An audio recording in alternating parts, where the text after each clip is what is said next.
बुराई जब अपने को बुराई रूप में आती है ना, दिखाई देती है ना, तो उसको हम निकाल सकते हैं। लेकिन बुराई जब हमें सुखद लगने लगती है, फिर हम नहीं निकाल पाते हैं। अगर हम सो रहे हैं तो हमें कोई जगा सकता है, पर सोने का नाटक कर रहे हैं, फिर नहीं जगा सकता।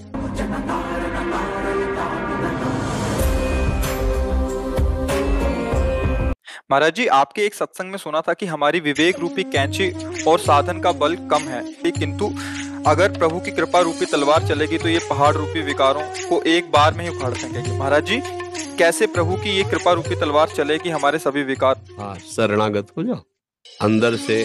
पहले तो देखो तुम हार गए हो कि नहीं हार गए। अंदर से देखे कि हम हार गए, अब हमारा बस नहीं है कि मैं इन पर जीत सकूं सच्चाई से। और तुम्हें वास्तविक उन भोगों से दुख महसूस हो रहा हो। हमारी बात क्यों नहीं सुन रहे भगवान, उसकी बात समझो। हमने सुना कि ऐसा नहीं करना चाहिए, नहीं करना चाहिए, पर अंदर से बहुत अच्छा लग रहा है वो करने के लिए। अंदर सुखद लालसा है, फिर कहते भगवान बचा लो। तो हम ये बोला ऊपर से, वो अंदर क्या है, अंदर वो बहुत।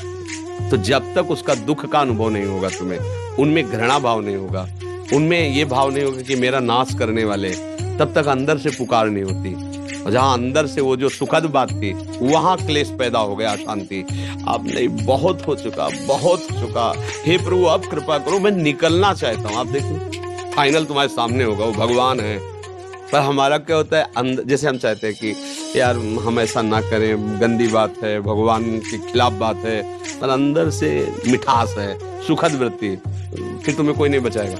पहले जाओ वहां ठोकरे खाओ और दुखी हो, और जब तुम्हें असलियत में दुख समझ में आ जाए तब बताना, तब रोना, तब उसी समय बात बना।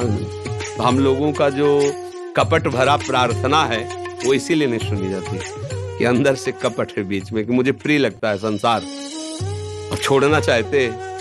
अभी नाम जप करो, जब शुद्ध बुद्धि होगी तब आपको दिखाई देगा कि अरे वास्तविक ये दुख में है। दुखालय में सुख कहाँ है? जब वास्तविक होगा तब अंदर से प्रार्थना होगी, और वो प्रार्थना अनसुनी नहीं होती, उसी प्रार्थना से भगवान का अवतार होता है। नाम जप करो, सत्संग सुनो, पवित्र भोजन पाओ, दूसरों के साथ अच्छा व्यवहार करने का भाव सोचो, फिर आपके हृदय में धीरे धीरे धीरे ये जो विकार हैं ये चुभने लगेंगे। बुराई जब अपने को बुराई रूप में आती है ना, दिखाई देती है ना, तो उसको हम निकाल सकते हैं। लेकिन बुराई जब हमें सुखद लगने लगती है, फिर हम नहीं निकाल पाते। अगर हम सो रहे हैं तो हमें कोई जगा सकता है, पर सोने का नाटक कर रहे हैं, फिर नहीं जगा सकता, क्योंकि हम सोने का नाटक कर रहे हैं। बात हमारी समझ में आ रही?